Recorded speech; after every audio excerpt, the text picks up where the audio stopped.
নমস্কার, কালচারাল টকিজের এক নতুন পর্বে আপনাদের সবাইকে স্বাগত। সম্প্রতি তপন থিয়েটারে অনিকের আয়োজনে আয়োজিত হয়ে গেল নবম বর্ষ অমলেশ চক্রবর্তী স্মৃতি সম্মান ও অমলেশ চক্রবর্তী স্মারক বক্তৃতা। চলুন দেখে নেওয়া যাক এই অনুষ্ঠানের কিছু ঝলক। আজকে 2রা সেপ্টেম্বর অনিকের প্রতিষ্ঠাতা অমলেশ চক্রবর্তীর জন্মদিন। আমরা অমলেশ চক্রবর্তী বা আমাদের অমলদাকে জাস্ট একটা দলের প্রতিষ্ঠাতা বলেই মনে করি না, সামগ্রিকভাবে নাট্য আন্দোলনের ক্ষেত্রে একজন পুরোধা ব্যক্তিত্ব এবং নাট্য সংগঠক হিসেবে তিনি নিজে ছিলেন নাট্যকার, কিন্তু নাট্য সংগঠক হিসেবে তার যে ভূমিকা, সেই ভূমিকাকে শুধু অনিকের সদস্যরা না, পশ্চিমবঙ্গের সমস্ত নাট্য কর্মী বা নাট্যজনেরা সেটাকে তারা মেনে নেন, তার ভূমিকাটাকে স্বীকার করেন। অমলরা মারা গেছেন 2016 সালের 8ই ডিসেম্বর। তার প্রয়াত হওয়ার পরের বছর থেকে 2017 সালের অমলদার জন্মদিনকে কেন্দ্র করে আমরা অমলেশ চক্রবর্তী স্মৃতি সম্মান এবং অমলেশ চক্রবর্তী স্মারক বক্তৃতার আয়োজন করে চলেছি। 2017 থেকে প্রতিটি বছরই এই প্রোগ্রাম হয়েছে, অনুষ্ঠান হয়েছে। শুধু মাঝখানে যে বছর কোভিডের জন্য এই সময়টা সবকিছু বন্ধ ছিল, সেবারেও এই অনুষ্ঠান হয়েছে, কিন্তু সেটা ভার্চুয়াল এতে, এবং সেখানে যারা সম্মানিত হয়েছেন তাদের বাড়িতে গিয়ে আমরা সম্মান পৌঁছে দিয়ে এসেছিলাম, এবং যে স্মারক বক্তৃতাটা সেটাও অনলাইনে, সেই স্মারক বক্তৃতাটা একটা পার্টিকুলার দিনে পার্টিকুলার সময় আমরা সবাইকে জানিয়েছি। 17 সালে শ্রী বিভাস চক্রবর্তী, শ্রী সুব্রত পাল, শ্রীমতী মায়া ঘোষ এবং শ্রী দ্বিজেন বন্দ্যোপাধ্যায় এই সম্মান পান। তার মধ্যে 3জনই আজকে নেই, আর তার 3জন প্রয়াত হয়েছেন, সুব্রত পাল, মায়া ঘোষ এবং দ্বিজেন বন্দ্যোপাধ্যায়। 2018 সালে অরুণ মুখোপাধ্যায়, শ্রীমতী চিত্রা সেন, শ্রী গোলাম কুদ্দুচ বাংলাদেশের এবং শ্রী চন্দন সেন অভিনেতা 2018 সালে তারা এই সম্মান পান। 2019 সালে শ্রমিক বন্দ্যোপাধ্যায়, চন্দন সেন নাট্যকার, মুরারি রায়চৌধুরী, দেবেশ রায়চৌধুরী 2019 সালে। 2020 সাল ওই কোভিডের বছর আমরা বাড়িতে গিয়ে সম্মান জানিয়ে আসি রুদ্রপ্রসাদ সেনগুপ্ত, শরণ চ্যাটার্জি, সুনীল চ্যাটার্জি, প্রবীর দত্ত এবং সীমা মুখোপাধ্যায়কে। তার মধ্যে শরণ চ্যাটার্জি প্রয়াত হয়েছেন। 2021 সালে অশোক মুখোপাধ্যায়, ছন্দা চ্যাটার্জি, পঙ্কজ দত্ত, স্বপন রায় বীরভূমের আনন্দ। 2022 সালে হরিমাধব মুখোপাধ্যায়, মামুনুর রশিদ বাংলাদেশ, অজয় দত্তগুপ্ত, দেবশঙ্কর হালদার এবং অদ্রিজা দাশগুপ্ত। 2023 সালে প্রকাশ ভট্টাচার্য, দীপায়ন ভট্টাচার্য কোচবিহারের, কাবেরী বসু, রঞ্জন গঙ্গোপাধ্যায়। 2024 সালে সোহাগ সেন, মেঘনাথ ভট্টাচার্য, গৌতম হালদার, কৌশিক চট্টোপাধ্যায়। এই হচ্ছে 2024 সাল পর্যন্ত যারা এই স্মৃতি সম্মান পেয়েছেন তাদের নাম। আর স্মারক বক্তৃতার ব্যাপারটাও বলি বিষয় সমেত। 2017 সালে শ্রমিক বন্দ্যোপাধ্যায় বক্তব্য রাখেন থিয়েটার সংগঠন ও আত্মকেন্দ্রিক ব্যক্তি জীবন এই বিষয়ে। 2018 সালেও শ্রমিক বন্দ্যোপাধ্যায় বক্তব্য রাখেন তার থিয়েটারে রাজনীতি অনিশ্চিত বিকল্প। 2019 সাল নাসিরউদ্দিন ইউসুফ বাংলাদেশ, নব্য জাতীয়তাবাদ ও শিল্পীর কর্তব্য। 2020 মামুনুর রশিদ, থিয়েটারে বামপন্থা, প্রয়োজনীয়তা ও ভবিষ্যৎ। 2021 অংশুমান ভৌমিক, উদয়ন পণ্ডিতের দেশ, শিল্প সমাজের দায়। 2022 আশিস গোস্বামী, থিয়েটার পরম্পরার পুনঃ উচ্চারণ। 2023 আবার মামুনুর রশিদ, বিক্ষুব্ধ পৃথিবীর ধ্বংসস্তূপে থিয়েটার কি কোনো প্রাণের স্পন্দন শোনাবে? 2024 আনন্দলাল, মাইকেলের রিজিয়া নাটক আবিষ্কার। এই কটা স্মারক বক্তৃতা পরপর হয়েছে। আমাদের কাছে প্রথম 6টা বক্তৃতা একটা বই হিসেবে আছে, পরেরগুলো আর দুটো হলে আমরা পরেরগুলো বই হিসেবে বার করব। স্মৃতি সম্মান পাবেন তাদের প্রথমে ডাকছি। নবম বর্ষ সম্মান প্রাপক শ্রী অসিত বসু, থিয়েটারের জীবনকৃতি সম্মান। সম্মান প্রাপক শ্রী তুষার ভট্টাচার্য, বিশিষ্ট অভিনেতা ও নাট্যবন্ধু। সম্মান প্রাপক শ্রীমতী সুরঞ্জনা দাশগুপ্ত, প্রতিভাময়ী সমাজ সচেতন থিয়েটার শিল্পী। সম্মান প্রাপক শ্রী অনুপ ধর, গ্রুপ থিয়েটারের একনিষ্ঠ নেপথ্য শিল্পী।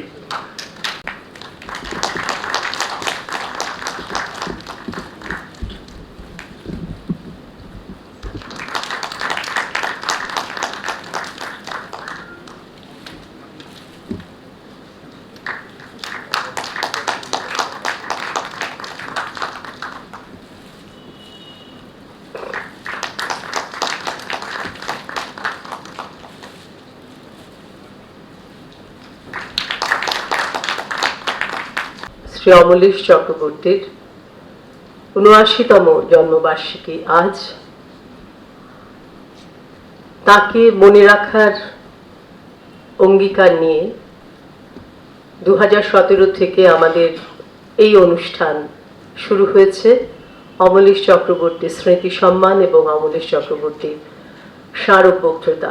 আপনারা জানেন আজ যিনি স্মারক বক্তৃতা দেবেন, অমলেশ চক্রবর্তী স্মারক বক্তৃতা, সেই শ্রী রজত চক্রবর্তীর একটি উপন্যাসে পঞ্চানন কর্মকারের কথা লেখা হয়েছে, যার কথা অনেক বাঙালিরই জানা নেই, জানা ছিল না।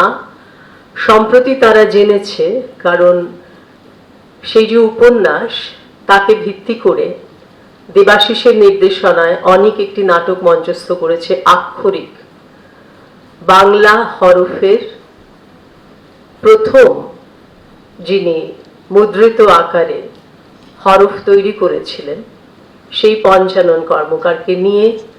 তাই এখন অনেকে পঞ্চানন কর্মকারের কথা জানে। আমরা বাঙালি হয়েও এই ইতিহাস কিন্তু আমাদের জানা ছিল না।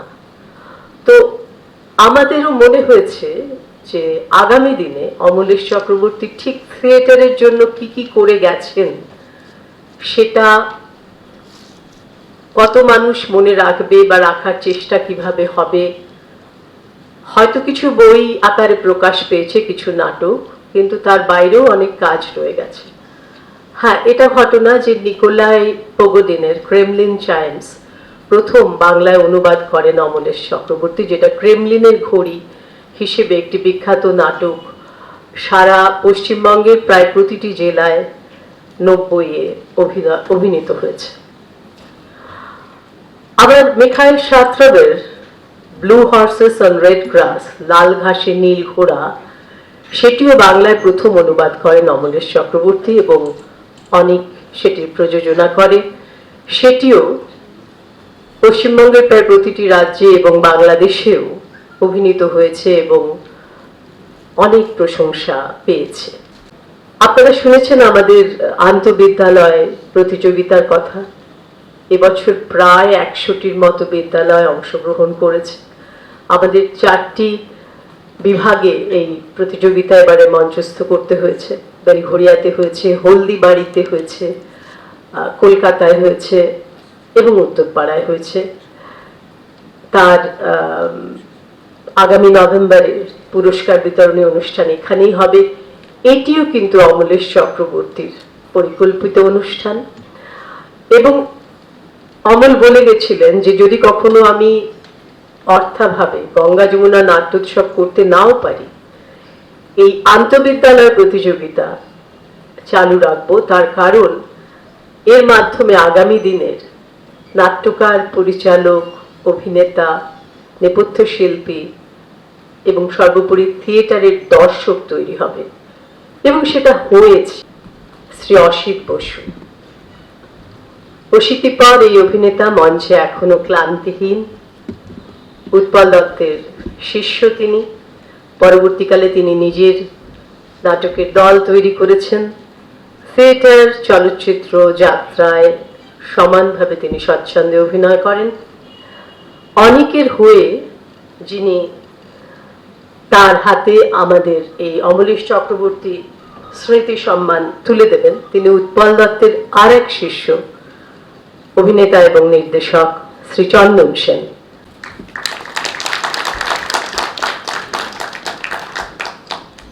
ওটা নিয়ে নে হাত থেকে।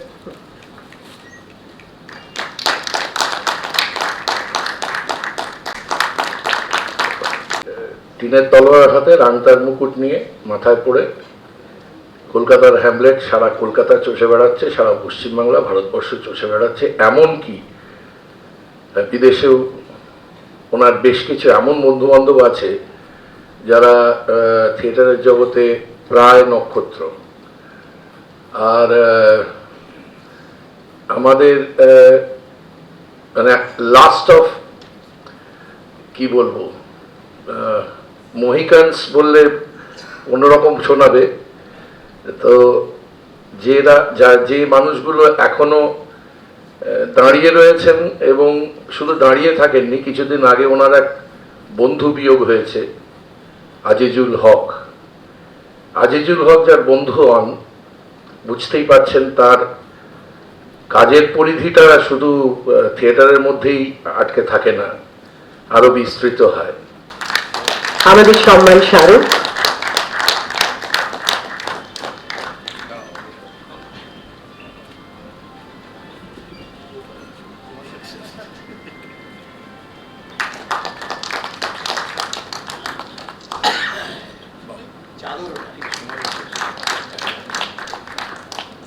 ড্রাই ফ্রুটস, চাদর,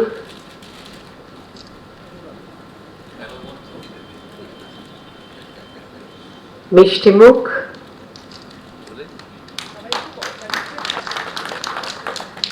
সাংবাদিক। যারা আমরা এই পারফর্মিং আর্টে কাজ করি, আমরা স্বীকৃতি খুব পছন্দ করি। আবার কোনো কোনো স্বীকৃতি পেছনের স্মৃতিটা খুব বেদনাবহ, জ্বালা ধরায়, যন্ত্রণা ধরায়।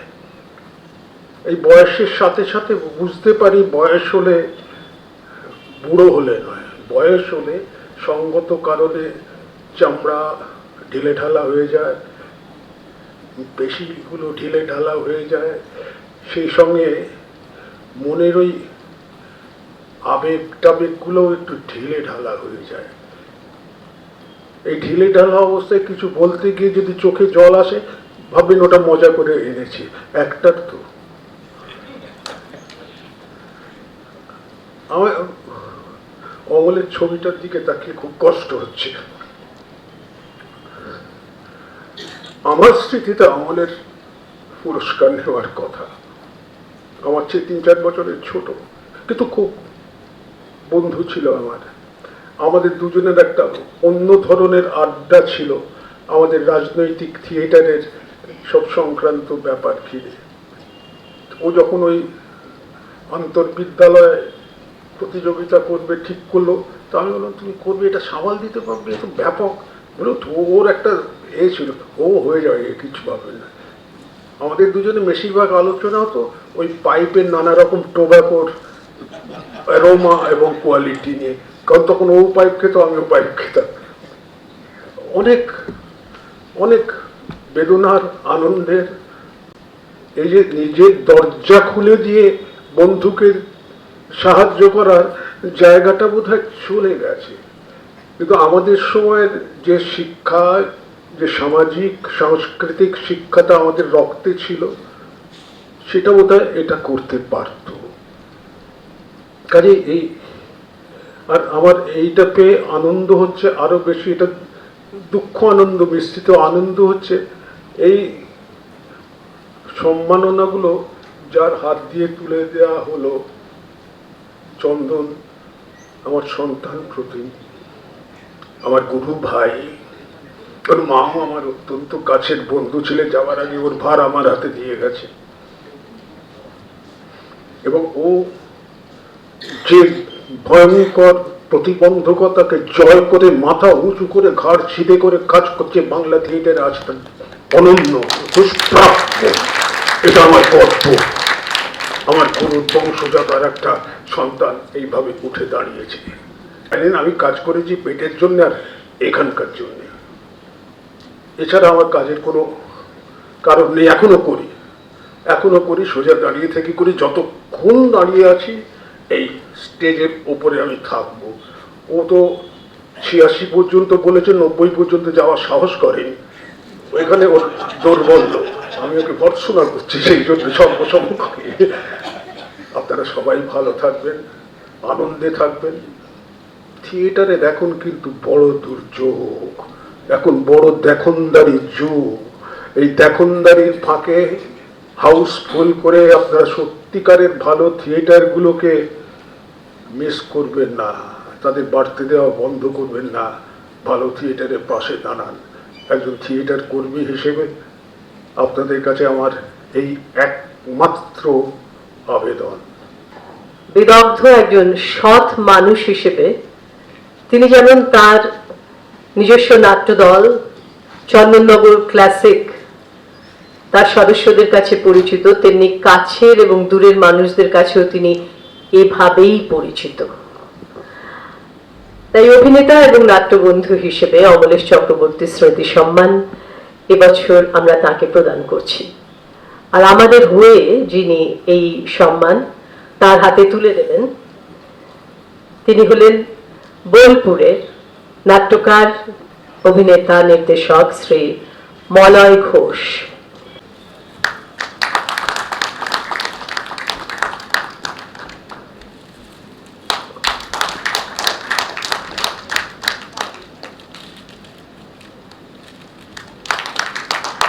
তুষার ভট্টাচার্য সম্পর্কে বলতে গেলে অমলেশ চক্রবর্তীর নামটাও চলে আসে।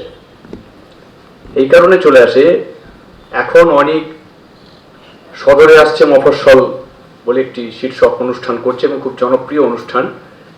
মফস্বলের নাট্যদলের কাছে একটা স্বপ্নের অনুষ্ঠান, কিন্তু এই অনুষ্ঠানের বীজ বহুকাল আগে অমলেশ চক্রবর্তী রোপণ করে দিয়ে গেছেন অনেকের মধ্যেই। আমি আমার ব্যক্তিগত জীবন থেকে বলতে পারি যে সঞ্চালক বলেন বোলপুর, কিন্তু আমার প্রকৃত বাড়ি হচ্ছে মঙ্গলকোট থানার একটি গ্রামে, প্রত্যন্ত গ্রামে পিন্ডিরা। তো সেই পিন্ডিরায় যখন আমরা থিয়েটার করি, এখনো করি পিন্ডিরায় থিয়েটার, সেই পিন্ডিরায় থিয়েটারের দলটিকে তখন সল্টলেক স্টেডিয়ামের নিচে অনেকের একটি নিজস্ব মঞ্চ ছিল, আপনারা অনেকেই জানেন। সেই মঞ্চে প্রথমবার কলকাতায় আসার সুযোগ করে দিয়েছিলেন অনেক। গ্রাম বাংলার সেই ফাটাফুটো থিয়েটার, আমি এই অর্থেই বলছি, এটাকে কোনো অসম্মান নয়, একদম সার্থক ভাবেই বলছি। সেই থিয়েটারটাকে অনেকের মঞ্চে রবীন্দ্রনাথের সম্ভবত ১৫০ সেই উপলক্ষে একটি নাট্যোৎসবের আয়োজনে, এবং আমি তখন আশঙ্কা প্রকাশ করেছিলাম টেলিফোনে যে ওইখানে বোধহয় আমাদের নাটকটা নিয়ে যাওয়া ঠিক হবে না। তো প্রথম অমলেশ চক্রবর্তীর কথা বলে নিয়ে আমি বলবো, খুব বেশি সময় নেব না, যে কারণে অমলেশ চক্রবর্তী থেকে তুষার ভট্টাচার্যে আসতে আমার সুবিধা হবে। চন্দননগর ক্লাসিক খুব নামকরা একটা দল, যে দলের প্রতিষ্ঠাতা সুচারু দাস,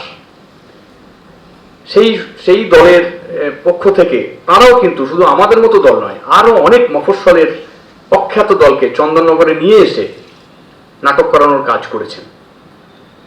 কারণ এই সমস্ত দলগুলো চন্দননগর ক্লাসিককে গ্রামেগঞ্জে নিয়ে যেতে পারেনি, কিন্তু সেই দান প্রতিদানের সেই ব্যাপারটাকে মাথায় না রেখেই এই কাজটার পিছনে তুষারদা ছিলেন, তুষার ভট্টাচার্য। আমাকে অনেকেই বলেছেন থিয়েটারের খোঁজ খবর রাখার সুবাদে যে চন্দননগর ক্লাসিক থেকে সুচারু দাস বেরিয়ে যান, তিনি একটা আলাদা দল তৈরি করেছেন থিয়েটার চন্দননগর। এবং শুধু এই অভিনয় বা নাটক লেখা এগুলো বাদ দিয়েও তুষার ভট্টাচার্যের আরেকটি বিষয় খুব গুরুত্বপূর্ণ, বাংলা থিয়েটারের অতীত ঐতিহ্যকে, অতীতের যে ঘটনা সেগুলোকে বিস্তৃতির অতল থেকে বের করে লেখা। তার ফেসবুক পেজে তো তিনি লেখেনই, তাছাড়া বিভিন্ন পত্রপত্রিকায় লেখেন এবং এই সংক্রান্ত বইও প্রকাশিত হতে চলেছে। এমন এমন ঘটনার কথা, গিরিশ যুগ, শিশির যুগ, আমরা যে সেই সময়কার যে অতীত ঐতিহ্যের কথাগুলো সব তো আমাদের এখন প্রচলিত নয়, সেইগুলোকে অত্যন্ত সুন্দরভাবে তিনি সামনে নিয়ে আসছেন। এটা আমার মনে হয় বর্তমান প্রজন্মের কাছে খুব গুরুত্বপূর্ণ, কারণ আমরা অতীত ঐতিহ্য সম্পর্কে বিস্তৃত হচ্ছি। তো সেই বিষয়টার উপরে তুষার ভট্টাচার্যের অগাধ পাণ্ডিত্য।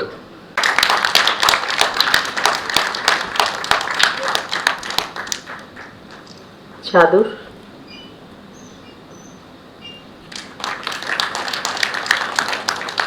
ড্রাই ফ্রুটস,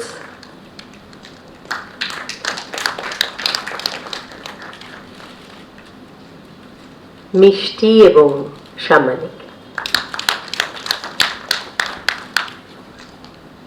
অরূপদা যে লিস্ট আমাদের পড়ে শোনালেন 17 সাল থেকে কারা কারা এই সম্মান পেয়েছে, সেখানে নিজের নাম দেখে নিজেকে কিরকম যেন একটা মনে হচ্ছে, মানে লজ্জাই হচ্ছে আর কি। আমি ওদের নখের যোগ্য নই। যাই হোক, থিয়েটার ভালো লাগে, থিয়েটারের সঙ্গে থাকতে ভালো লাগে, থিয়েটারের খবর জানতে ভালো লাগে। একটু আগে অসিদ্ধা বললেন, আমি একটা ব্যক্তিগত গল্প বলি, মানে কিভাবে একটা নাটক মানুষকে আরো বৃহত্তর জায়গায় পরিচয় করিয়ে দেয় বা কিছু। চাকরি সূত্রে আমি নাগপুরে ট্রান্সফার হয়ে গিয়েছিলাম। সেখানে আমার এক বন্ধুর সঙ্গে আলাপ হয়, তার নাম অমল চ্যাটার্জি। তার মেসমশাইকে অনেকেই চিনবেন, সুনীল মৈত্র পার্টির পলিট ব্যুরো মেম্বার ছিলেন। কথায় কথায় নাটকের প্রসঙ্গ এসে যায়। আর সদ্য আমি কলকাতার হ্যামলেট নাটকটা দেখে নাগপুরে গিয়েছিলাম। তারপরে ও আমায় জিজ্ঞাসা করলো যে শেষ কি নাটক আপনি দেখেছেন? আমি বললাম কলকাতার হ্যামলেট। এবার সেইটা নিয়ে আলোচনা। ও তার আগে দেখে গিয়েছিল কলকাতা থেকে, কলকাতায় এসে ওরা নাগপুর থেকে এসে এখানে নাটক দেখে যেত। এবার সেই নাটক নিয়ে আলোচনা করতে করতে তার সঙ্গে এমন বন্ধুত্ব হলো, পারিবারিক বন্ধুত্ব, তার সমস্ত আত্মীয়দের সঙ্গে বন্ধুত্ব, মানে সোর্সটা কিন্তু ওই একটা নাটক। বিজু বা আমাদের অনেকেরই বিজুদা কিন্তু অনেকের সদস্য প্রথমত, এবং আমাদের প্রথম যে নাটক আমাদের প্রথম প্রযোজনা হলদি নদীর তীরে 1988-তে, তাতে ওর বাবা নুটুদা, শ্রী পূর্ণেশ ধর যিনি ছিলেন, তিনি করেছেন, এবং নুটুদার পরে বিজু।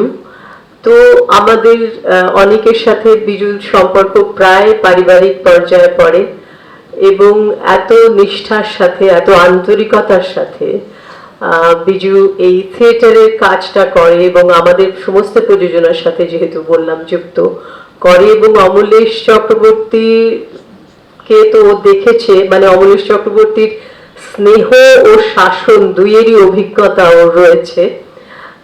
তো আমরা আজ ওকে অমলেশ চক্রবর্তীর স্মৃতি সম্মান দিতে পেরে সত্যি অত্যন্ত আনন্দিত বোধ করছি।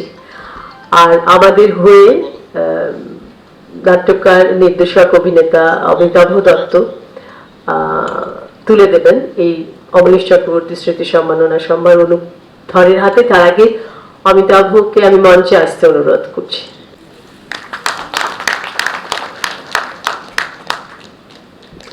ফুল, স্মারক এবং মিষ্টি।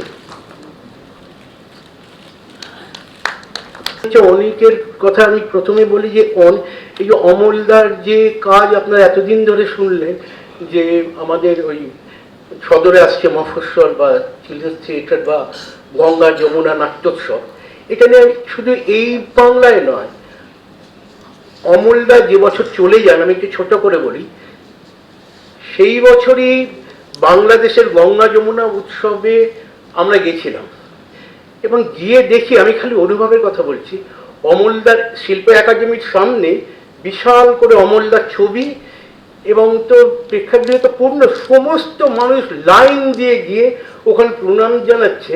বিয়ে ছিল দেখে, মানে এই বাংলার শুধু না, ওপার বাংলার মানুষ অমলদাকে কি হারে আপন করে নেয়, সেটা ঢাকার শিল্প একাডেমি গিয়ে চাক্ষুষ অভিজ্ঞতা লাভ করেছিলাম।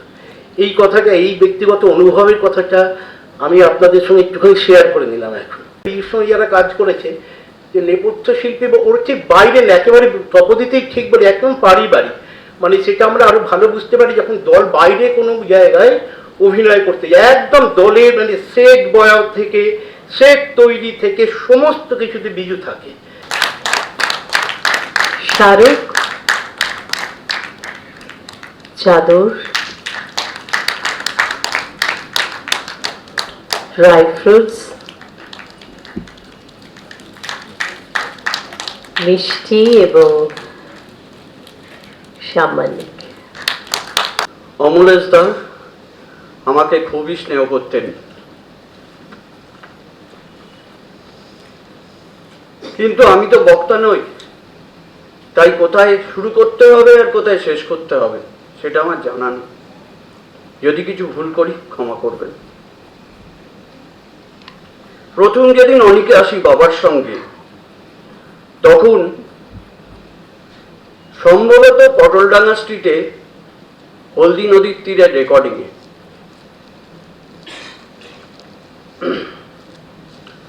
তখন বাবা যখন আমাকে সকলের সঙ্গে পরিচয় করিয়ে দিচ্ছেন, তখন আমার হৃদয়ে একটা অনুভূতি হলো যে একটা সঠিক পরিবারে এসে পড়লাম মনে হলো।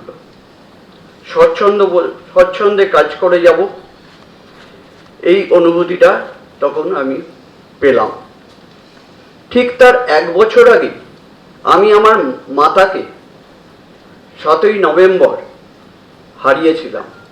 ভীষণ অসহায় লাগছিল, কিন্তু এখানে এসে যে আন্তরিকতা আমি পেয়েছি, সত্যি মনে হলো আর একটা পরিবারে এসে আমি যুক্ত হলাম। যে বিজু, একটা কথা বলবো তোকে। না কি? না আমি তোর বাবারও দাদা, তোরও দাদা? আমি বললাম হ্যাঁ। আমি বললাম হ্যাঁ, এই কারণেই কাকা বা জ্যাঠার কাছে সবকিছু অভিযোগ করা যায় না, কিছু ভুল করলেও বলা যায় না, কিন্তু দাদাদের কাছে বলা যায়। তাই আমি সকলকেই দাদা বলে সম্বোধন করি। এরপর একের পর এক যখন মঞ্চস্থ হচ্ছে একের পর এক নাটক, মলয়দা, অমলদা, তারপরে তো অরূপদা এসে যোগ দিল, বৌদি, সকলেই আমাকে বলল যে তুমি ভালো করে কাজ করে যাও। এইভাবে আমার পথ চলা শুরু অনিকের সঙ্গে, এবং একটা সম্বন্ধ শুরু হলো। যাই হোক, এই সময় হলদি নদীর তীরে ক্রেমলিনের ঘড়ি পূর্ণ অপূর্ণ। এমন একজন অভিনেত্রী যার আদর্শ কেয়া চক্রবর্তী, যার শিক্ষক বিভাস চক্রবর্তী, অশোক মুখোপাধ্যায়, থিয়েটারে যিনি কাজ করেছেন সৌমিত্র চট্টোপাধ্যায়, সুমন মুখোপাধ্যায়, উষা গাঙ্গুলি, অরুণ মুখোপাধ্যায়, এদের সাথে চলচ্চিত্রে যাদের নির্দেশনায় উনি কাজ করেছেন তাদের মধ্যে রয়েছেন অপর্ণা সেন, অঞ্জন দত্ত। তো এমন একজন মানুষ যিনি থিয়েটারের যে কাজ সেটা তার জীবনযাপনের একটি অঙ্গ, এরকম একজন সমাজ সচেতন অভিনেত্রীকে আমরা সম্মানিত করতে পেরে অত্যন্ত গর্বিত বোধ করছি। সম্মাননা সম্ভার ওর হাতে তুলে দেবেন আমাদের সম্পাদক শ্রী অরূপ রায়। কিন্তু সুমন সেনগুপ্ত যে লেখাটা ওর সম্পর্কে লিখেছেন সেটা আমি একটু আপনাদের কাছে পড়ে শোনাচ্ছি। সময়ের সাথে সাথে বাংলা থিয়েটারের একটা অভিব্যক্তি যে ঘটছে তা আজকের দিনে দাঁড়িয়ে স্পষ্ট দেখতে পাওয়া যায়। আজ পূর্ণতাপ্রাপ্ত বাংলা থিয়েটারকে দেখলে মনে হয় কত বৈচিত্র্য, কত ফর্ম, ফরম্যাট, বিষয়, প্রেক্ষাপট, রাজনীতি ক্যানভাসকে ধীরে ধীরে ভরিয়ে তুলেছে। আর এসবের সমারোহে সময়ের সাথে পরিবর্তিত হতে হতে বাংলা থিয়েটারও যাত্রাপথে নিজেকে পরিবর্তন করতে করতে চলেছে। এ যেন প্রাণীকুলের অভিব্যক্তি। এই ক্রম পরিবর্তনশীলতার মধ্যে কত ধরনের থিয়েটার হারিয়ে গেছে, কত জনপ্রিয় নাটক বিস্মৃতির অতলে চলে গেছে, কত অভিনেতা, পরিচালক, নাট্যকারের কাজ, নাম সবকিছু ধুলোর আস্তরণে ঢাকা পড়ে চোখের আড়ালে চলে গেছে। কালের নিয়ম, তবু প্রকৃতি যেমন একটা নিজস্ব নির্বাচনের মাধ্যমে যোগ্যতমের উদ্বর্তন ঘটায়, তেমনি বাংলা নাটকেও কিছু নাম থেকে গেছে, থাকবেও। সব বদলে গেলেও সেই বদলে যাওয়া প্রতিটি প্রেক্ষাপটেই কিছু অসম্ভব শক্তিশালী মানুষ এবং তাদের কাজ স্বমহিমায় স্বাতন্ত্র্যে উজ্জ্বল হয়ে থাকেন। তারাই এই শিল্পের উৎকর্ষের ধারাটিকে সজীব রাখেন, এগিয়ে নিয়ে চলেন। বাংলা নাটকে এমনই একটি নাম সুরঞ্জনা দাশগুপ্ত। রাষ্ট্রবিজ্ঞানের ছাত্রী, দিন বদলের স্বপ্ন দেখা মেধাবী এই মানুষটি কিন্তু অভিনয়ের সাথে সাথে থিয়েটারের সমস্ত দিকে নিজের প্রস্তুতি পর্বকে বিস্তার দেন। তখন দলের সমস্ত ধরনের কাজ, পোস্টার লেখা, কস্টিউমের ডিজাইন থেকে শুরু করে সম্পূর্ণ দায়িত্ব নেওয়া, গান গাওয়ার পাশাপাশি স্বনামধন্য মেকআপ শিল্পী শক্তি সেনের কাছ থেকে শিখে নিচ্ছেন আধুনিক মেকআপের পাঠ, আর প্রতি মুহূর্তে তৈরি হচ্ছেন শিক্ষক বিভাস চক্রবর্তী এবং অশোক মুখোপাধ্যায়ের শিক্ষায়। দিবারাত্রির কাব্যতে তাঁর সেই মদ্যপ অবস্থার অভিনয় শরীরে শিহরণ জাগায়। মিস উদ্গারিকা নাটকে তার অভিনয় বাংলা নাটকে এক অন্যতম সংযোজন। কাজ করেছেন ব্রাত্য বসু, সুমন মুখোপাধ্যায়, সৌমিত্র চট্টোপাধ্যায়ের সাথে, এখনো কাজ করছেন অসম্ভব দক্ষতার সাথে। সমকালের বাংলা নাটকের সর্বাধিক জনপ্রিয় নির্দেশক দেবাশিসের পরিচালনায় ফেরারি ফৌজ নাটকেও তিনি সমানভাবে উজ্জ্বল। তার বর্তমান নিজস্ব দল নির্বাক অভিনয় একাডেমি, প্রযোজনায় অশোক মুখোপাধ্যায়ের পরিচালনায় সওদাগরের নৌকায় তার অভিনয় বর্তমান কাজগুলির মধ্যে অন্যতম। শাহরুখ, এই চাদরটা কিন্তু আগের চাদরের মতো নয়, এটা কিন্তু লেডিস শল সুরঞ্জনা।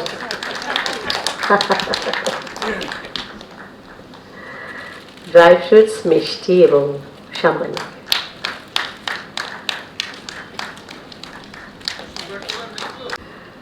আমি খুব অকপটে একটা সত্যি কথা বলছি, মানে এটা সত্যি আমার মনের কথা। সম্মান পেলে আমার মনে হয় যে ওরা কেন পেল না। আমি ৪৫ বছর ধরে থিয়েটার করছি, যারা আছেন, যারা থিয়েটার করছেন, যারা থিয়েটারের সঙ্গে সম্পৃক্ত, তাদের অনেকেরই আমার মনে হয় সম্মান পাওয়া উচিত। কারণ এই যে সম্মান পেলে ভালো লাগে, একটা উৎসাহ পাওয়া যায়, আবার নতুন করে কাজ করতে ইচ্ছে হয়। প্রতিদিন মনে হয় সকাল থেকে রাত অবধি থিয়েটার নিয়ে ভাবি, থিয়েটার নিয়ে চিন্তা ভাবনা করি। সেই জায়গাটা খুব দরকার। এবং আমার মনে হয় যে আমি ছাড়াও অনেকেই ছিলেন যে যারা এরকম সম্মান পেতে পারতেন। তবে আমার একটু এখানে, যদিও আমি অনেকের সঙ্গে কোনো কাজ সম্পৃক্ত হয়ে করিনি সেভাবে, কিন্তু অমলেশ দা বা এই অমলেশ চক্রবর্তী, যার কথা আমরা বারবার শুনছি, তার সঙ্গে আমার একটা খুব গভীর যোগাযোগ ছিল। মানে কীরকম যোগাযোগ? দেখা হলে উনি বলতেন নাটক দেখতে আসবে, চলে আসবে, কিন্তু মেয়েকে নিয়ে আসবে, এই ব্যাপারটা ছিল। এবং প্রত্যেকটা নাটকই বাধ্য করতেন প্রায় দেখতে যেতে। নানান রকমভাবে আমরা চেষ্টা করতাম যে আজকে এটা আছে ওটা আছে বলার, কিন্তু অমলেশ দা নাছোড়বান্দা এবং এত ভালোবাসতে পারতেন। তার মধ্যে এই যে সত্যি কথা বলতে যে মাস সিঙ্গার্স কথাটা শুনেছি, কিন্তু মাস নাট্যকর্মী, যে জনতার নাট্যকর্মী, মানুষের সঙ্গে যার ছোট বড় নির্বিশেষে একটা অসম্ভব ভালো সংযোগ ছিল, যেটা আমাদের প্রত্যেকের মানে আমরা যেটা মিস করি, আমরা অনেকেই রাখতে পারি না, সেটা মাঝে মাঝে মনে হয়। আর সত্যি কথা বলতে যে তালিকা আমি শুনলাম, এবং আজকেও যারা এখানে মঞ্চে সম্বর্ধিত হলেন এবং সম্মান পেলেন, তাদের পাশে দাঁড়ানোর মানে শক্তি আমার আছে কিনা সেটাও আমি জানি না। তাও পেয়েছি যখন, তখন খুবই ভালো লাগছে, মাথা পেতে নিলাম। এবং বাংলাদেশে থিয়েটারের মানুষদের সাথে কথা না বললে বোঝা যায় না যে ওরা ঠিক ওকে কিভাবে ভালোবাসতেন। অসম্ভব পপুলার ছিল অমল বাংলাদেশে, এবং ওরা অসম্ভব ভালোবাসতো অমলকে।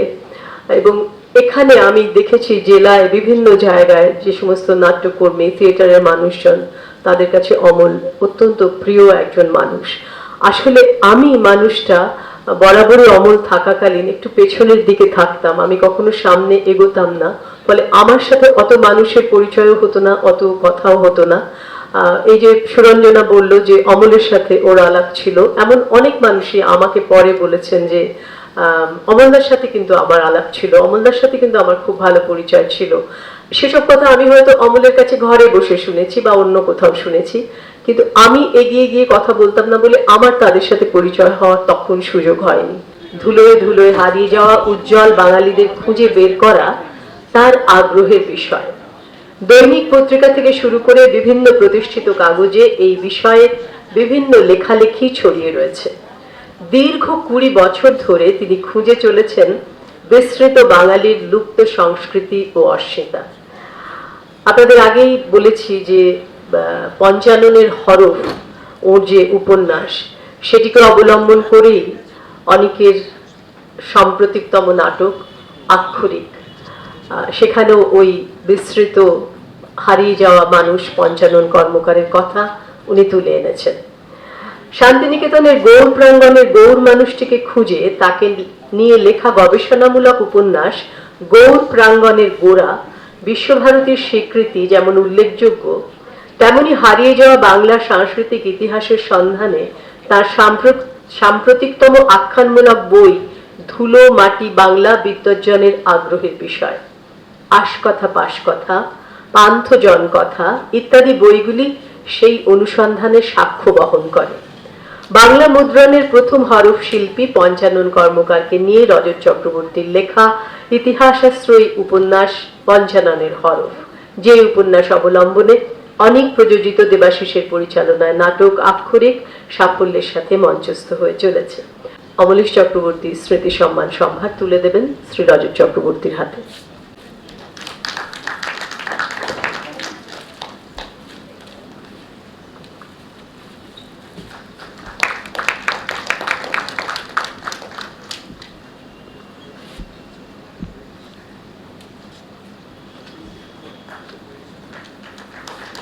শারদ চাদর, ড্রাই ফ্রুটস,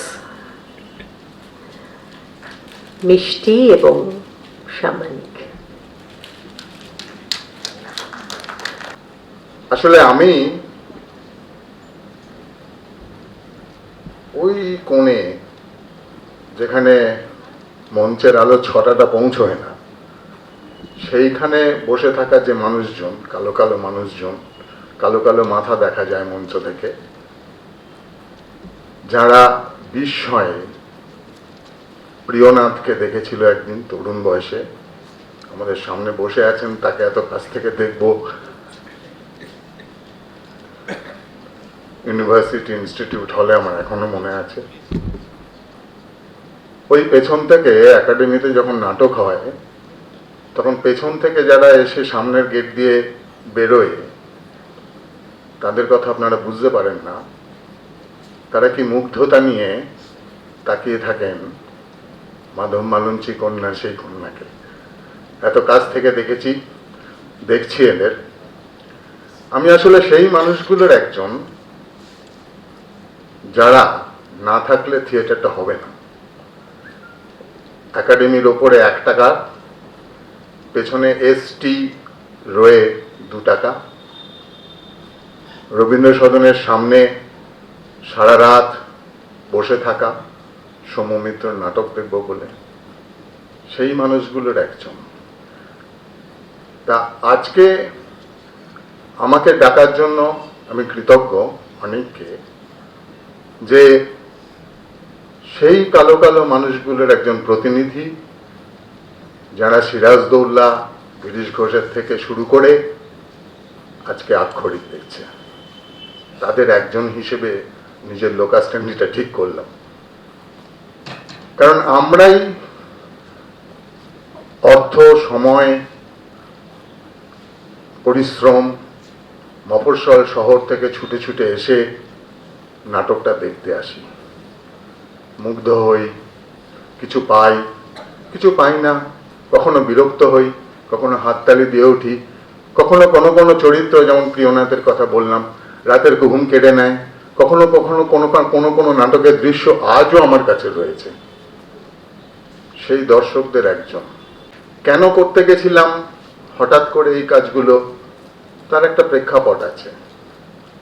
আসলে আমি যেটা ভাবি, মানে যে ভাবনাগুলো আমার মধ্যে আছে, আপনারা যারা শুনছেন তাদের সঙ্গে শেয়ার করি। আমি চাই কিন্তু আপনারা বিরক্ত হবেন, আমি চাই আপনারা উত্তপ্ত হবেন, আমি চাই আপনাদের মধ্যে বিতর্ক তৈরি হবে, প্রশ্ন তৈরি হবে। কারণ আমি যে ভাবনাগুলো ভাবি সেগুলো কতখানি ভাবে, মানে দর্শকরা যেগুলো ভেবে এসছে, কতখানি ভাবে মঞ্চের লোকেরা শোনে, আমরা ঠিক বুঝতে পারি না। দর্শক হিসেবে আমরা বুঝতে পারি না। আমরা মুগ্ধতা প্রকাশ করি, আর কিছু প্রকাশ করি কি জানি না। তা সেই জায়গা থেকে দাঁড়িয়ে আমি আসলে যা কিছু ঘটে সারা বিশ্বময়, এই যে গান, নাটক, সিনেমা, ছবি আঁকা, গল্প লেখা, সাহিত্য, উপন্যাস, যা কিছু ঘটে, এই যে মহাযজ্ঞ চলছে বহু বছর ধরে, তাকে দুটো ভাগে আমি ভাগ করতে চাই। একটা হলো তোষামোদী সংস্কৃতি, একটা হলো প্রতিবাদী সংস্কৃতি। এখন এই তোষামোদী সংস্কৃতির একটা প্রাচীনত্ব আছে, একটা ইতিহাস আছে। রাজারাজরাদের তাদের সভাকবিরা ছিলেন, সভার গায়করা ছিলেন। এখন সেই রাজারাজরাদের কিছু জনহিতকর কাজকর্মের প্রভাব সংস্কৃততে পড়েছে, আমাদের সংস্কৃতির চলনে, বাংলা সংস্কৃতির চলনেই পড়েছে। যার ফলে তো কৃত্তিবাস মুখোপাধ্যায়, মানে মুখোপাধ্যায় বললাম বলে অচেনা হয় না, কৃত্তিবাস ওঝা, ওঝাটা আসলে ওনার পাওয়া। মুখোপাধ্যায় আসলে ওনাদের অরিজিনাল টাইটেল মুখোটি, ফুলিয়াতে বাড়ি। আশুতোষ মুখোপাধ্যায়ের পূর্বপুরুষ ছিলেন। তার রামায়ণ, বা আমরা যদি আরো আসি, কৃষ্ণচন্দ্র সভায় ভারত রায় গুণাকর। মজার ব্যাপার হলো সেই সময়ও এই সংস্কৃতিটা প্রতিবাদী ছিল। কারণ যখন মুঘলরা আক্রমণ করছে, ধর্মান্তরিত হচ্ছে, তখন এই হিন্দু কবিরা লিখছেন সত্য পীর পাঁচালী, মানে সত্যনারায়ণের সত্য এবং পীর বাবার পীর, এই দুই যুক্ত করে ওনারা লিখছেন সত্য পীরের পাঁচালী। এবং মজার বিষয় হলো শ্রীকঙ্ক বা ভরতচন্দ্র যারা হিন্দু, তাদের পাঁচালী সমস্ত প্রান্তিক জনপদে তারা সারাদিন ধরে ভিক্ষে করত, মানে ময়দা আটা যা পেত, বাতাসা ফলমূল, সন্ধ্যেবেলা পাঁচালি পড়া হতো, সিন্নি তৈরি হতো, সেটা তাদের রাতের ডিনার। মানে সংস্কৃতির প্রবাহটা কিন্তু এরকম। তা এই তোষামোদী, তার সঙ্গে সঙ্গে চলছিল তোষামোদী, রাজারাজরাদের বন্দনা, যেখান থেকে আমাদের গৌরচন্দ্রিকা পাওয়া, মানে নিমায়ের স্তুতি গান করে একজন কবি কবিতা লিখতেন, ওটাকেই বলা হয় গৌরচন্দ্রিকা। তার থেকেই আমরা বলি গৌরচন্দ্রিকা বেশি হয়ে যাচ্ছে, মানে যেটা আমারও হচ্ছে আর কি। তা মজার বিষয় হলো, কারণ আমি কিছু প্রিপারেশন করে এসেছিলাম, সেগুলো ওই তুষার দার সঙ্গে একসঙ্গে এসেছি। তা ফলে তুষার দা তো নাটকের লোক, নাটকের কথা সারা গাড়িতে ভুলে গেছে এবং আমার টোটালটাই গুলিয়ে গেছে। তা এই এবার আর একটা যা ধারা যেটা বইছে, যে প্রতিবাদী সংস্কৃতি। আমি প্রতিবাদী সংস্কৃতি বলতে যেটা বোঝাতে চাই বা বলি, বা আমি যেটা বিশ্বাস করি, সেটা হলো মানুষ যা কিছু সৃষ্টি করে, যে গান, যে কবিতা, যে ছবি আঁকা, যা কিছু মানুষ সৃষ্টি করে, সে গুহাচিত্র থেকে আজ অব্দি, তা কিন্তু প্রতিবাদী। কারণ সেই মানুষটা, তার সমাজ এবং সময়ের সঙ্গে তার কিছু দ্বন্দ্ব হয়, একটা কন্ট্রাডিকশন হয়। সেই দ্বন্দ্ব থেকেই তার কিছু উৎসারিত হয়, কিছু বলার তৈরি হয়ে ওঠে। সেই বলাটা সে প্রেমে বলে, আনন্দে বলে, বিরহে বলে, সমস্ত কিছুর মধ্য দিয়ে বলে। এখন মজাটা হলো এইখানেই একটা মুশকিল আছে, এই যে প্রবাহটা বইছে, সেখানেই একটা কাজ চলে, সেটা হলো বেড়া বাঁধার কাজ, যেটাকে আমি বেড়া বাঁধা সংস্কৃতি বলি। কাজটা কেমন? আমি এই কিছুদিন আগে একটি এরকম সভায় গেছিলাম বক্তৃতা শুনতে, সেখানে বিপন্ন গণতন্ত্র বা ইত্যাদি ইত্যাদি। এখন আমি জানি না গণতন্ত্র কবে সম্পন্ন ছিল, কারণ গণতন্ত্র বিপন্ন বলে যারা শাসক হয়, পরবর্তীকালে আর এক দল উঠে আসে, তারা বলে এখন গণতন্ত্র বিপন্ন, তারা আবার গণতন্ত্রকে বিপন্ন করে। এই লড়াইয়েই তো আমাদের ক্রমক্রম এগিয়ে যাওয়া। তা গণতন্ত্র কোনোদিন সম্পন্ন হয় বলে আমি মনে করি না, গণতন্ত্র সবসময় বিপন্নই থাকে। তা এরকম একটা সভায় আমি গেছি। তা আমার পাশে ক্লাস 12-এর এক সৌভাগ্যবতী, এই সময় তারা সৌভাগ্য, কারণ সে 3 মাস পাশ করেছে, কোন কলেজে ভর্তি হবে জানে না, তা সে বসে আছে। তা এইরকম সভাগুলো যেটা হয়, সেটা হলো কিছু মধ্যবয়স্ক মানুষ, তারা একটি নাল এবং হারমোনিয়াম নিয়ে ওঠেন, এবং তারা যে গানগুলো গান, তো সেখানে গানগুলো গাইতে গাইতে যেমন পথে এবার নামো সাথী ইত্যাদি ইত্যাদি, তা হঠাৎ ওই হায়না আর আনাগোনা গানটি গাইছেন। তা আমার পাশের মেয়েটি জিজ্ঞেস করলো যে আচ্ছা এটা কি আয়না বলছে? তা আমি বললাম না, হায়না বলছে। সে বললো হায়না? আমি বললাম হ্যাঁ হায়না। ও গুগল সার্চ করতে শুরু করলাম। আমি উঁকি মেরে দেখি তার টোটাল স্ক্রিন জুড়ে হায়নার বিভিন্ন রকম মুখের ছবি। অর্থাৎ তার কাছে হায়নার আনাগোনার এই পার্সপেক্টিভটাই নেই। মানে বিষয়টা আমি এটাই বলতে চাইছি যে তার কাছে কিন্তু, মানে আমি মাঝে মাঝে গ্রামে গঞ্জে ঘুরে বেড়াই, তা এরকম পাকা ধানের লাবণ্য আকাশে মেলে দিচ্ছে এরকম একটা সময় আমি গ্রামের রাস্তায় ঘুরে বেড়াচ্ছি, একটা জায়গায় চা খাচ্ছি, তা পাশে একটা ছোট্ট সভা হচ্ছে, তা সেখানে গান হচ্ছে যে হেই সামালো ভাই হোক কাস্তে দে ভাই শান হোক। মজার ব্যাপার, পাশের খেতেই মেশিন চলছে ঘর ঘর ঘর ঘর ঘর ঘর করে, ধান কাটা হচ্ছে, কেউ আর কাস্তেতে ধান কাটেই না। তার কাছে কোনো পার্সপেক্টিভটাই নেই এই গানটার, কিন্তু আমরা এই গানটাই গেয়ে যাচ্ছি প্রতিবাদী গান হিসেবে। বিষয়টা আমি এইখানে রাখতে চাইছি যে আপনি যদি চিরকালই দেখবেন দীর্ঘ বছর ধরেই যুগের পর যুগ এই যে সংস্কৃতির ধারা, যেটা মূল ধারা বয়ে চলেছে, মানুষ যা সৃষ্টি করে চলেছে দিনের পর দিন, সেখানে বেড়া বাঁধা হয়। বৌদ্ধর সময় দেখবেন অত বড় একটা সংগঠন, বুদ্ধ নিজে একজন সাক্ষ্য উপজাতি, তিনি ট্রাইবালদের নিয়ে অর্গানাইজেশন করলেন। শুধু বাংলাটা যদি দেখেন, মুর্শিদাবাদ রাজধানী, তার পাশে কর্ণ সুবর্ণ তিনি তৈরি করলেন স্তূপ, সেখানে হিউয়েন সাং আসছেন ইত্যাদি ইত্যাদি। তা এত বড় একটা সংগঠন, তাদের এত বড় একটা সাংস্কৃতিক প্রেক্ষাপট তৈরি হয়ে গেল সমস্ত জায়গা জুড়ে। তারপরেই পাল রাজারা ছিলেন বৌদ্ধ, ধর্মপাল এসে বিহার মহাবিহার ইত্যাদি তৈরি করতে শুরু করলেন। মজার বিষয় হলো যে রাজার অনুগ্রহে, স্পন্সরশিপ হলো আর কি, যে শ্রমণরা মানুষের সঙ্গে ঘুরে বেড়াতো তারা সেই বিহার মহাবিহারে ঢুকে পড়লো, মানে অনেকটা পার্টি অফিসের মতো, এসি পার্টি অফিসের মতো ঢুকে পড়লো।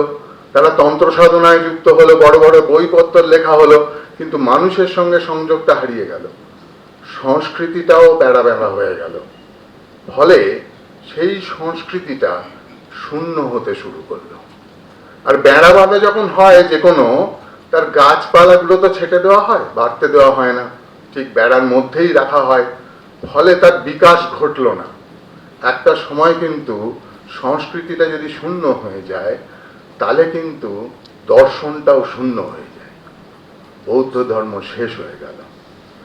বেশি দূর নয়, আপনারা যদি বোলপুর অনেকেই যান বেড়াতে, তার কিছুটা আগেই মুরারই বলে একটা স্টেশন আছে।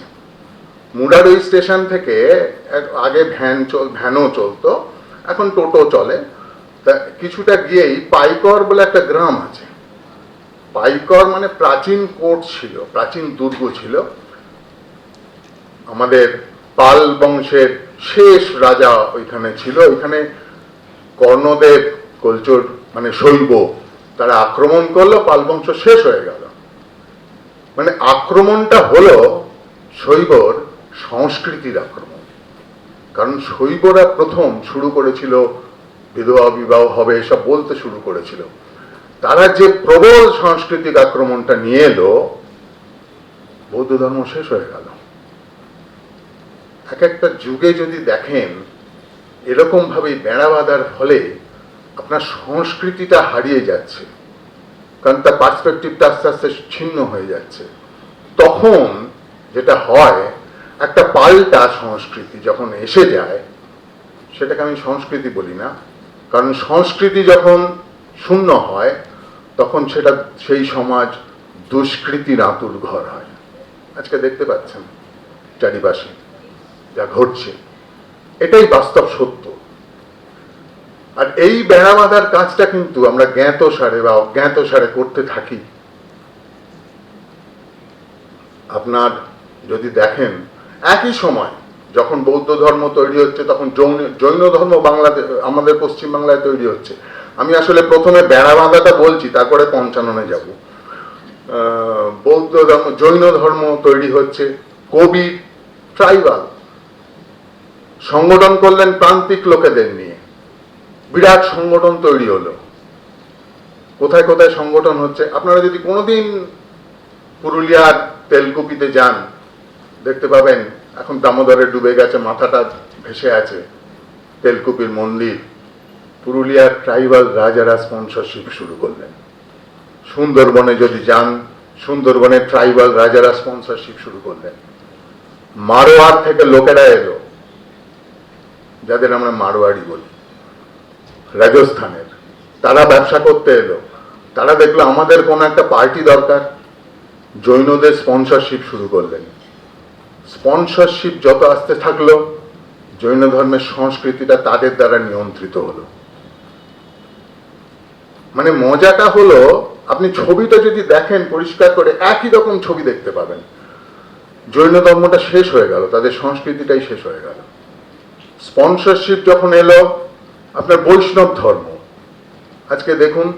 কারণ কি, সংস্কৃতিটা যদি শেষ হয়ে যায়, তাহলে শুধু থাকে আনুষ্ঠানিকতা, আর কিছু থাকে না, প্রাণ থাকে না সেখানে। আপনাকে এখানে আসতে হবে, আপনাকে এই কাজ করতে হবে, আপনাকে দুহাত তুলে হয় হরে কৃষ্ণ করতে হবে, নয় বজ্রমুষ্টি করতে হবে, সেটা আনুষ্ঠানিকতা হয়ে যাচ্ছে। কিন্তু সংস্কৃতিটা যদি বেড়া বাঁধা না থাকে, আমাদের যদি আরো উদারতা থাকে।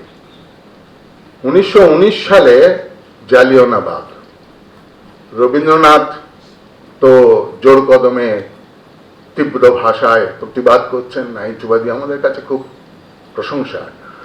চিঠি লিখছেন এর বিরুদ্ধে, গান্ধীজির কাছে গেছেন, চলুন আমরা পাঞ্জাবে যাই, ওখানে।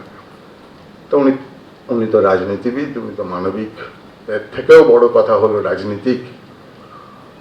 তা সেই সময় যদি রবীন্দ্রনাথের গানগুলো দেখেন, মাত্র 2টি গান লিখেছেন স্বদেশী, বাদবাকি সমস্ত গান লিখেছেন প্রেমের। অরূপ রতন সেই সময় লেখা।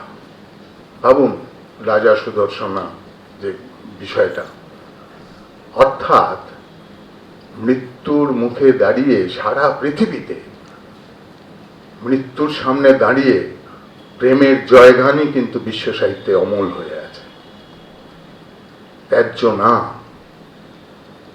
আমার সেদিনকে, এই কিছুদিন আগেই এরকম বৃষ্টি পড়ছে, আমি মাঝে মাঝে আমার এক টোটো বন্ধু আছে, তার সঙ্গে বিড়ি খাই, চা খাই, ঘুরে বেড়াই।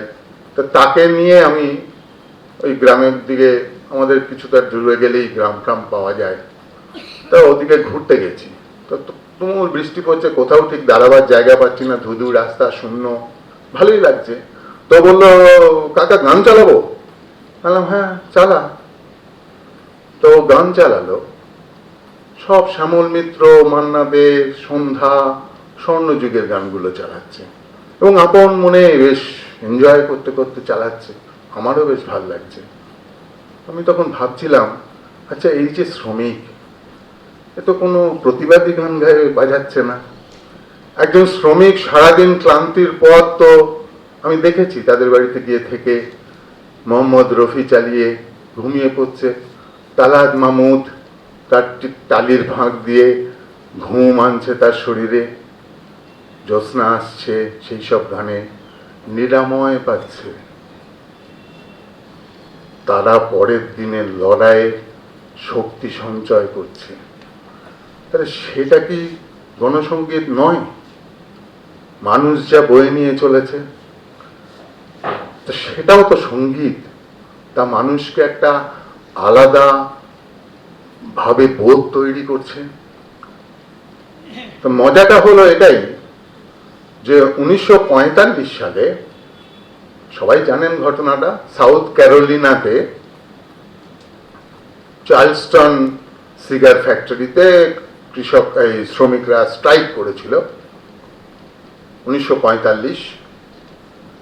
সেই স্ট্রাইকে হঠাৎ শ্রমিকেরা যে গান গেয়ে উঠেছিল সেটা আসলে একটা গসপেল সং, সেটা ভক্তিমূলক একটি গান, ঈশ্বরের উদ্দেশ্যে গাওয়া একটি গান। সবাই মিলে সমস্বরে তাদের ক্লান্তি দূর করার জন্য গেয়ে উঠেছিল। 1947 আমাদের ভারতবর্ষ যখন স্বাধীন হচ্ছে তখন সেই গানটা পাবলিশড হয়। সেই গানটা আজকে সারা পৃথিবীতে প্রতিবাদী গান, উই শ্যাল ওভারকাম। আসলে কিন্তু একটা ভক্তি গীতি, প্রার্থনা সঙ্গীত।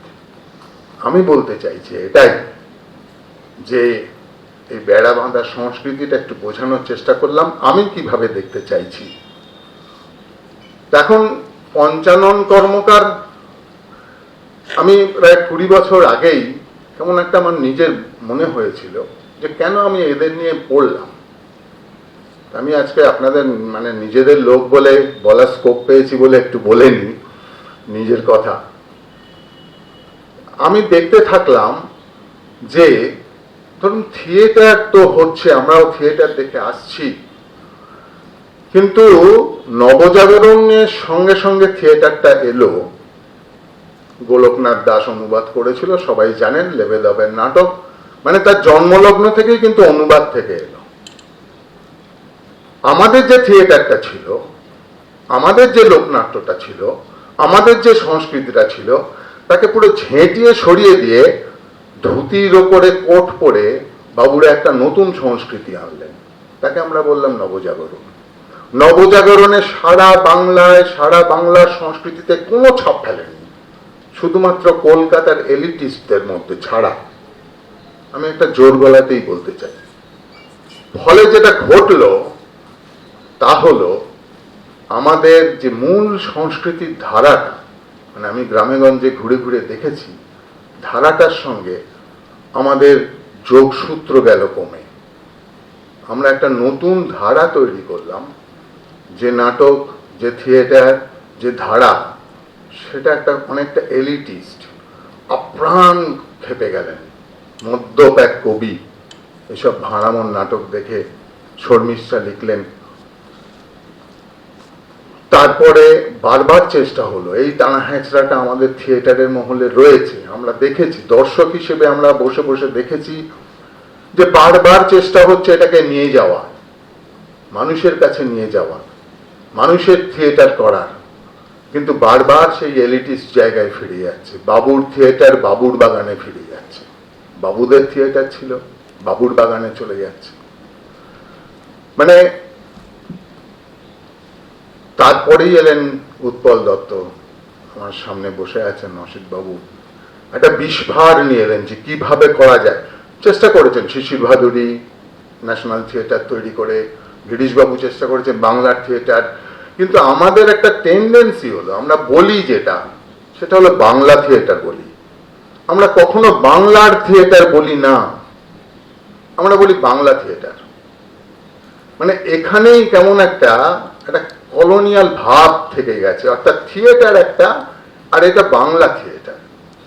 বাংলার থিয়েটার ছিল, আর বাংলার থিয়েটারটাই আমরা দেখতে চাই। দেখুন, এই করতে করতে আপনি দেখুন টিনের তলোয়ার কত শো হয়েছে দেখবেন সারা বাংলা জুড়ে। কিনুকাহারের থিয়েটার, কোথায় যেন মানুষ নিজের সঙ্গে যোগাযোগ করতে পারছে, গ্রামের মানুষজন। আপনি দেখুন মাধব মালন চিকন্না, এমনকি 43-এর পর 44-43-এ আইপিটিএ হলো, 44, 46 নাটক হচ্ছে, 59 আছড়ে ফেললেন মানুষের কাছে, মানুষের উঠোনে, সাধারণ মানুষের উঠোনে। কিন্তু বাবুর বাড়ির থিয়েটার বাবুর বাড়িতেই থেকে গেল, নেবে এলো।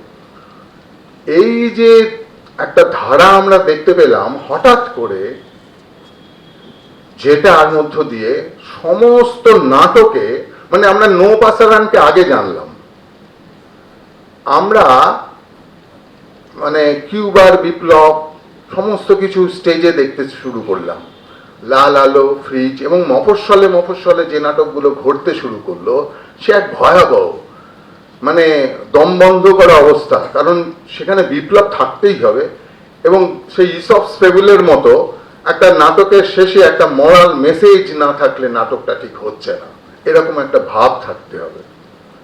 ফলে কিন্তু একটা বীতশ্রদ্ধ ভাব আসতে শুরু করলো, দম বন্ধ থেকে ছিটকে বার করলেন দায়বদ্ধ। দেখুন, প্লেন একটা মানবিক গল্প, মানুষ কিভাবে নিল, মানে আমি স্পর্ধার বাইরে গিয়ে বলছি, আপনারা দীর্ঘদিন ধরে নাটক করছেন, কিন্তু আমরা দীর্ঘদিন ধরে নাটক দেখছি, আমরাই তো এসে দেখছি।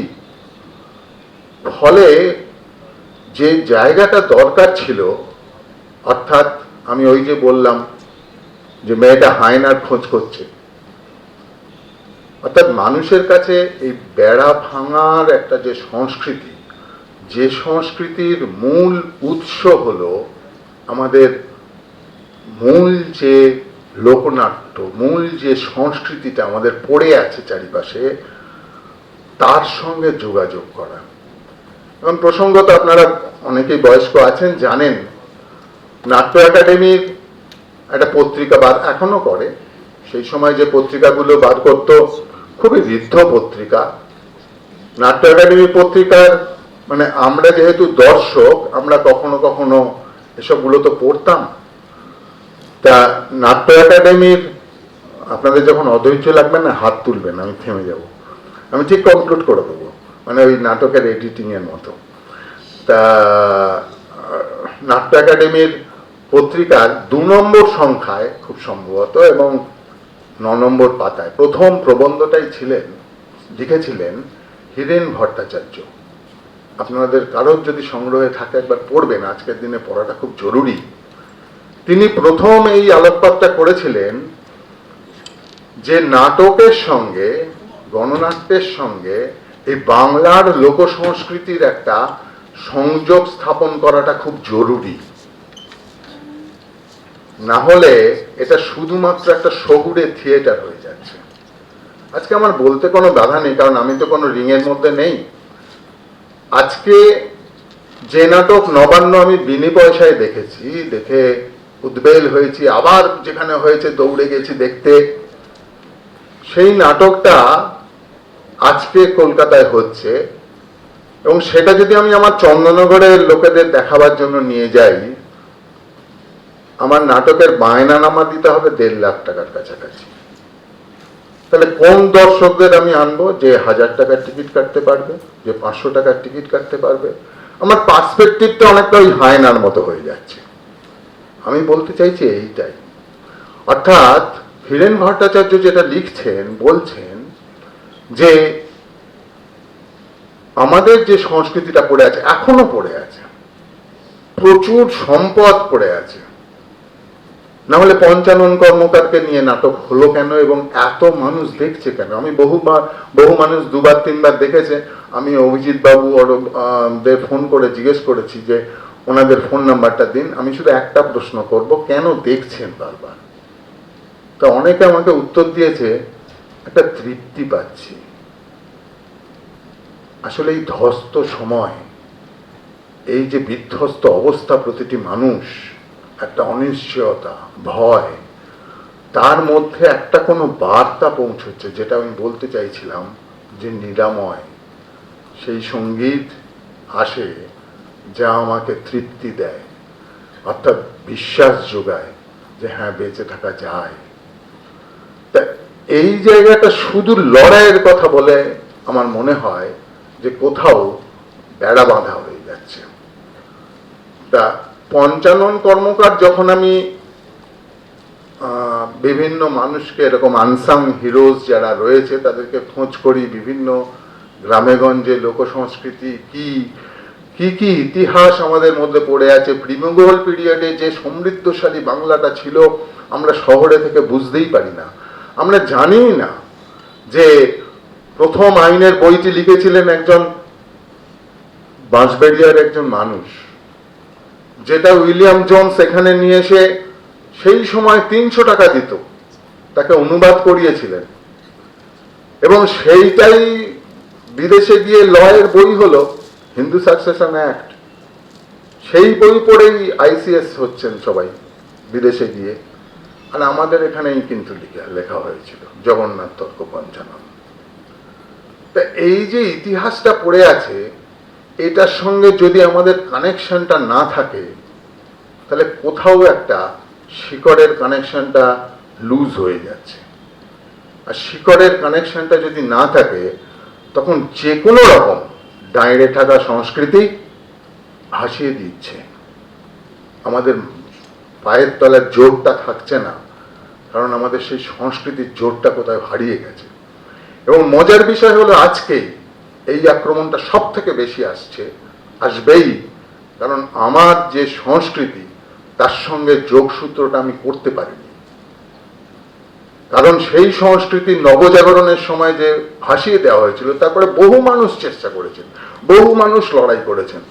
আসলে আমি এই কথাগুলো বলছি এই স্পর্ধায় যে অমলেশ চক্রবর্তী সম্পর্কে যেগুলো জেনেছি, সঠিক জায়গায় সঠিক প্রশ্ন উত্থাপন করাটা এবং তার সময়কে চ্যালেঞ্জ করাটা জন্যই তিনি নাটকের দল তৈরি করেছিলেন। এই লড়াইটা কিন্তু আমাদের যে, এবং তাই জন্যই বলছি যে বেড়াবাঁধা সংস্কৃতির বিরুদ্ধে যে স্বর, সেটা হলো পঞ্চানন কর্মকারের স্বর। কারণ আমি পঞ্চানন কর্মকারের মধ্যে দেখেছি, আমি প্রায় 5 বছর পঞ্চাননের সঙ্গে যাপন করতে গিয়ে যেটা বুঝতে পেরেছি, একটা কর্পোরেট সংস্থায় সে নিশ্চিত একটা জীবন উপভোগ করতে পারত। ইস্ট ইন্ডিয়া কোম্পানি তো একটা কর্পোরেট সংস্থা, সেটা ছেড়ে দিয়েছে শুধু শিল্পের স্বার্থে, যে আমার বাংলার অক্ষরটাকে আরো সুন্দর, আরো লালিত্যময়, আরো লাবণ্যময়ী করে তুলব। সে হেলায় চাকরি ছেড়ে দিয়েছে।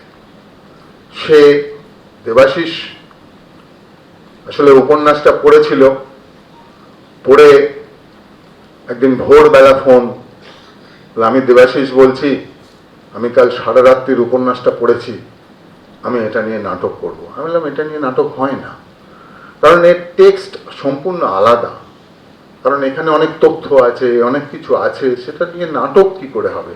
বলে আমি নাটকটা দেখে ফেলেছি, আমাকে আপনি বিশ্বাস করতে পারেন, আমি আপনার কাছ থেকে মৌখিক অনুমতি নিয়ে নিচ্ছি, আমি নাটকটা করব।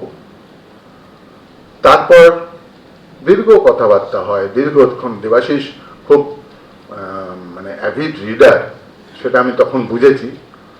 মানে একটা দৃশ্যের শুধু একটু মিউজিক্যাল এফেক্ট আছে, যখন বর্গি আসছে, আপনারা যারা দেখেছেন, দেবাশিস আমাকে একদিন ফোন করে বলল যে আমি মহারাষ্ট্র পুরাণের আপনার রেফারেন্স আছে, মহারাষ্ট্র পুরাণটা পড়তে চাই।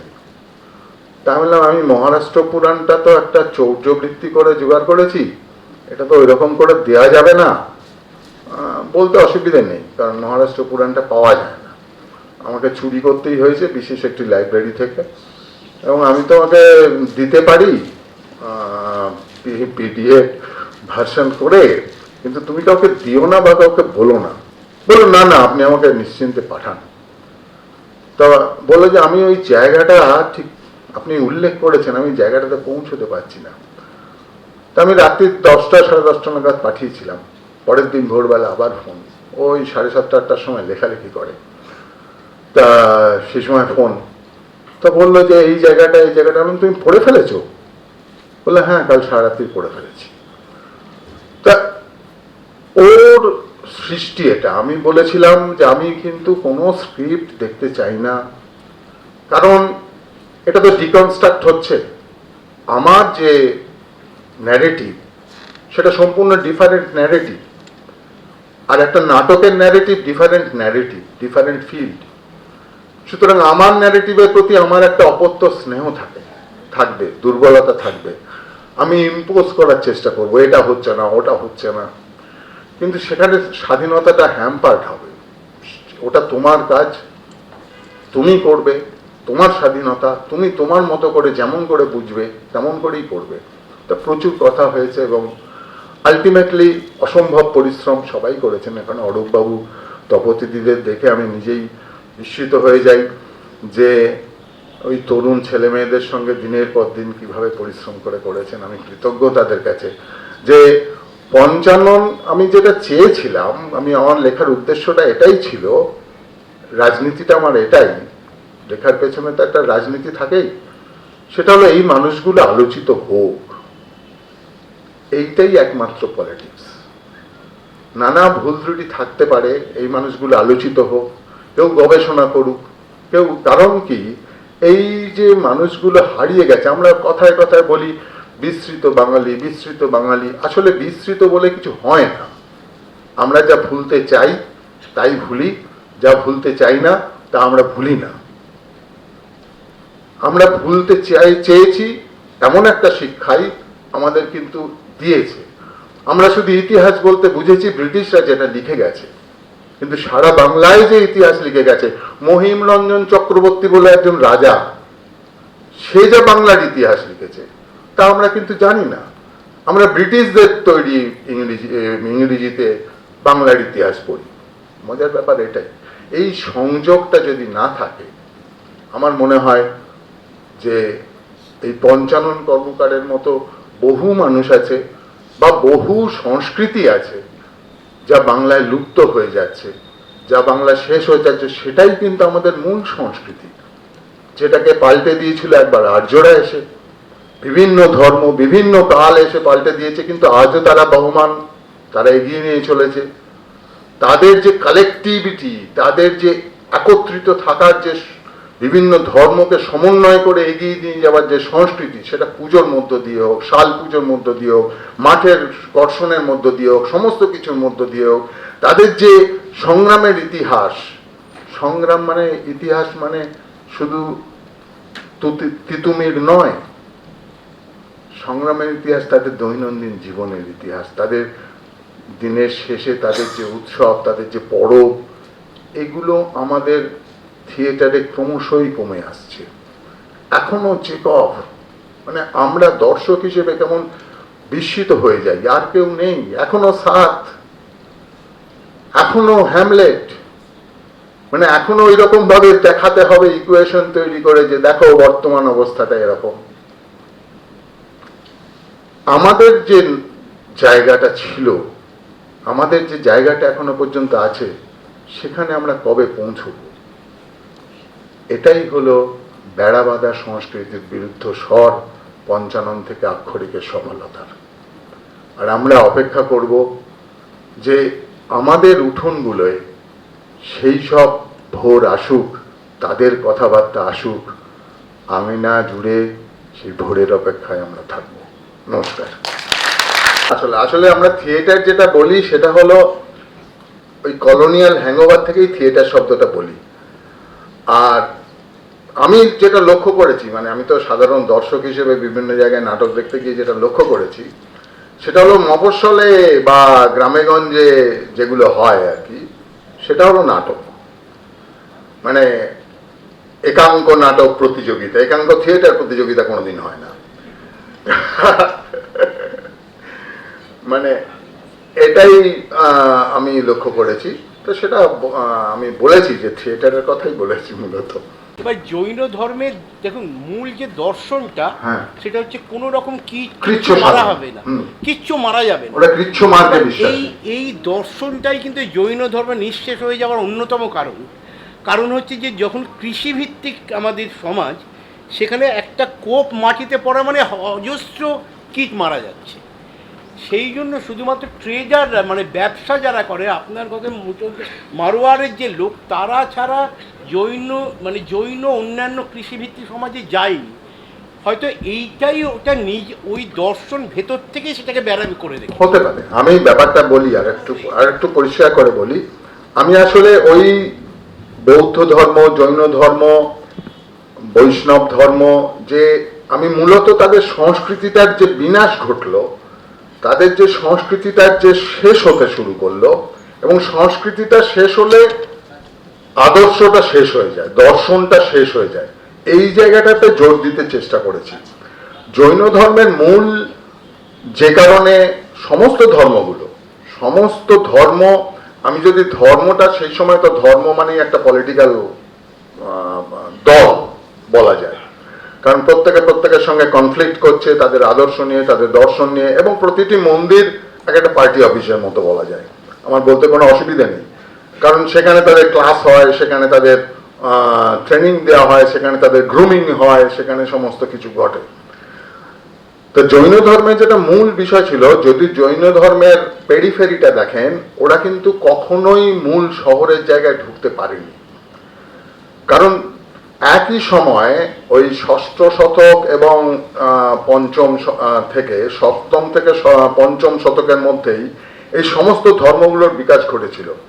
যেমন যাদবদের মধ্যে হয়েছিল, মানে আমাদের ট্রাইবাল কৃষ্ণ এবং আর্যদের বিষ্ণু, এই দুটো যোগ করে দিয়ে একটা সংগঠনের ভেতর বিভাজন তৈরি করার চেষ্টা হয়েছিল। যাদবরা মূলত মানে নিচু জায়গার মানুষ, নিচু শ্রেণীর মানুষ, তারা একটা সংগঠন তৈরি করেছিল কৃষ্ণকে তৈরি করে। সেরকম জায়গায় জৈনরাও একটা, জৈন এবং বৌদ্ধ মানে কবির এবং বৌদ্ধ কিন্তু সেম এজ, একই বয়সে, এবং ওরাও কিন্তু এই বাংলায় বিশেষ করে আমাদের রাজধানী বা পেরিফেরি যেখানে মূল ব্যবসা কেন্দ্র, সেখানে কিন্তু পেনিট্রেট করতে পারেনি। যার জন্য আমি পুরুলিয়ার কথাটা কেন বললাম, পুরুলিয়া মূলত কৃষিজীবীদের সংখ্যা কম।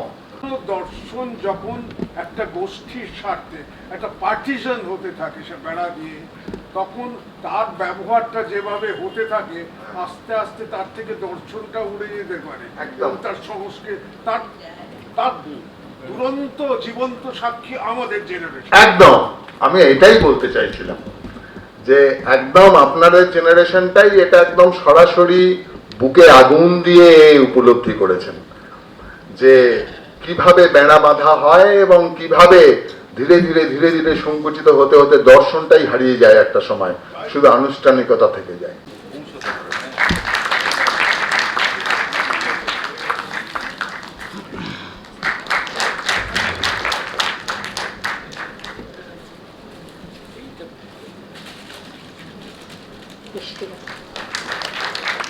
আসলে উনি যেই কথাগুলো বলেছেন সেইগুলো আমারও কথা আর কি। মানে যখন আমি মানে যবে থেকে আমি থিয়েটার করা শুরু করি, তারপর থেকে একটা সময় আমার মনে হয় যে এইটা আমার মানে এই কলকাতার থিয়েটার বা বারবার মঞ্চে দেখছি ম্যাকবেথ হচ্ছে, হ্যামলেট হচ্ছে, আমার কাজটাই হয়েছে মূলত যে আমি বিভিন্ন রকমের গ্রামে গঞ্জে গিয়ে থিয়েটার দেখেছি এবং সেগুলোকেই মঞ্চে বারবার নিয়ে আসার চেষ্টা করি। যে আঙিনা জুড়ে ভোরের কথা উনি শেষে বললেন, সেটা অনেকের নবতম প্রযোজনা, এবং তাতেও প্রথমবার আমার মনে হয় বাংলার থিয়েটারে আমরা দিনাজপুরের, দক্ষিণ দিনাজপুরের বলবো না, অবিভক্ত দিনাজপুরের যে সংস্কৃতি, তার অন্যতম সংস্কৃতি হলো গমিরা।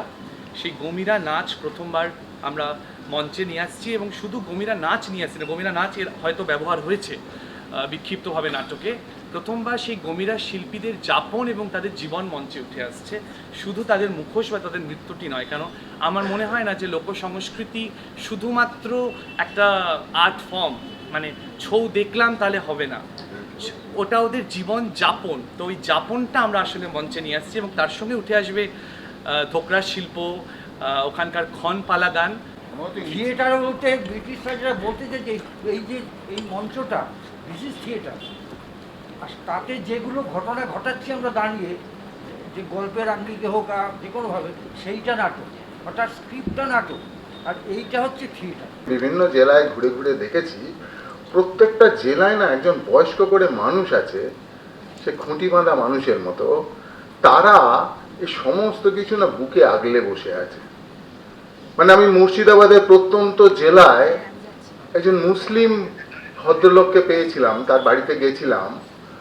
তার বাড়িতে না আমাদের যে পাঁচালিগুলো আছে, সমস্ত রকম পাঁচালি তার সংরক্ষণে আছে। কি আশ্চর্য লাগে না আমার এগুলো দেখলে, যে মানে আমরা এখানে ধর্ম ধর্ম জাত জাত করি, কিন্তু আসলে তা নেই। আমাকে আমি একজনের সন্ধান পেয়েছিলাম যে ক্লাস 5 অবধি তার পড়াশোনা, সে তার ব্যাগে ভূগোল বইটা নিয়ে আর এক বোতল জল নিয়ে আর লুঙ্গি আর গামছা নিয়ে হাঁটতে বেরিয়ে যায়, মানে 1 বছর ধরে হাঁটতে বেরিয়ে যায়, মানে সারা ভারতবর্ষের বিভিন্ন জায়গায় ঘুরে বেরিয়েছে। তাকে নিয়ে আমি লিখেও ছিলাম একটি খবরের কাগজে। তা সে আমাকে একদিন বলেছিল যে আসলে জানেন তো, ওই নিচের লোকেদের মধ্যে কোনো গোল নাই, গোল সব ওপরে। আজকে যারা বিশিষ্ট মানুষরা জ্ঞাপক এবং প্রাপক হিসাবে এখানে উপস্থিত থেকেছেন।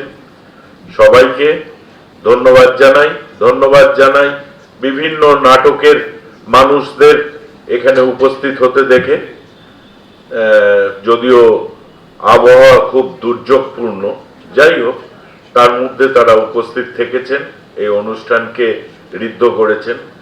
আর উপস্থিত সমস্ত দর্শকের বাইরে আমি তপন থিয়েটারের সমস্ত কর্মীকে আমার ধন্যবাদ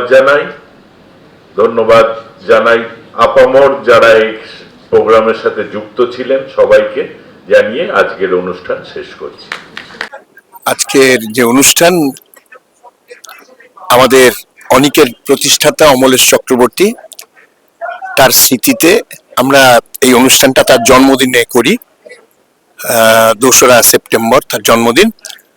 আমরা নাট্য জগতের কিছু কৃতি মানুষকে আমরা অমলেশ চক্রবর্তীর স্মৃতি সম্মান জ্ঞাপন করি, আর একটি স্মারক বক্তৃতা হয়, অমলেশ চক্রবর্তীর স্মারক বক্তৃতা।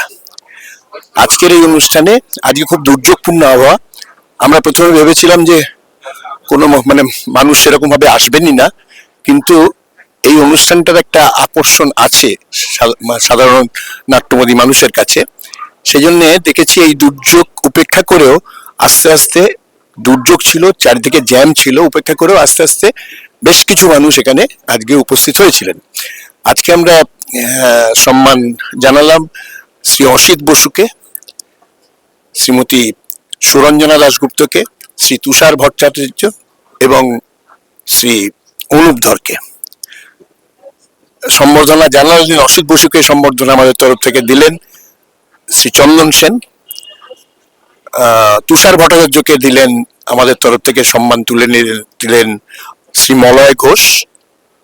সুরঞ্জনা দাশগুপ্ত, তাকে আমাদের তরফ থেকে সম্মান তুলে দেওয়ার কথা ছিল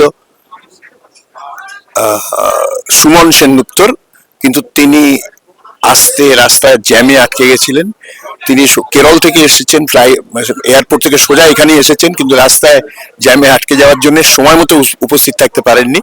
তার বক্তব্য আমরা এখানে পাঠ করি এবং তার হাতে আমরাই, সুরঞ্জনার হাতে আমরাই সম্মান, স্মৃতি সম্মানটা তুলে দিই। পরবর্তীকালে সুমন এসেছিল, তাকে আমাদের তরফ থেকে যেটুকু সম্বর্ধনা জানিয়েছি। এবং অনুপ ধরের হাতে স্মৃতি সম্মান তুলে দেন অমিতাভ দত্ত। আর আজকের বিশেষ আকর্ষণ যেটা ছিল স্মারক বক্তৃতা, শ্রী রজত চক্রবর্তী, ঔপন্যাসিক এবং প্রাবন্ধিক, তিনি স্মারক বক্তৃতা দেন পঞ্চানন কর্মকার থেকে আক্ষরিক, বেড়া বাঁধা সংস্কৃতির বিরুদ্ধ স্বর। অত্যন্ত আকর্ষণীয় এই বক্তৃতা। আমরা ভেবেছিলাম বক্তৃতা 8 ঘন্টার মতো হবে, 1 ঘন্টার উপর প্রায় বক্তৃতাটা হয়েছে এবং অত্যন্ত আকর্ষণীয় বক্তৃতা, অত্যন্ত চিন্তা করাবার মতো বক্তব্য। এবং বক্তৃতার শেষে যে যারা শ্রোতা ছিলেন তাদের তরফ থেকে যে ধরনের প্রশ্ন এবং তাদের যে ইনভলভমেন্ট, সেটাই বুঝিয়ে দেয় বক্তৃতা অত্যন্ত মনোগ্রাহী এবং অত্যন্ত কি বলবো, একটা প্রয়োজনীয় বক্তৃতা ছিল। বক্তৃতার শেষে তিনি যেটা বললেন সেটাও আমাদের বক্তব্য, সংস্কৃতি একমাত্র পারে দুষ্কৃতির বিরুদ্ধে লড়তে। তাই সংস্কৃতিটাকে আমাদের বাঁচিয়ে রাখতে হবে, তাকে এগিয়ে নিয়ে যেতে হবে। সংস্কৃতির বিরুদ্ধে যে কোনো আঘাতের বিরুদ্ধে আমাদের দাঁড়িয়ে লড়তে হবে, এইটাই কথা। সবাইকে আমরা ধন্যবাদ জানাচ্ছি আজকে যারা এসেছিলেন। তোমাদেরও ধন্যবাদ, তোমরা এখানে যেভাবে আমাদের হয়ে কাজটা করেছো। নমস্কার।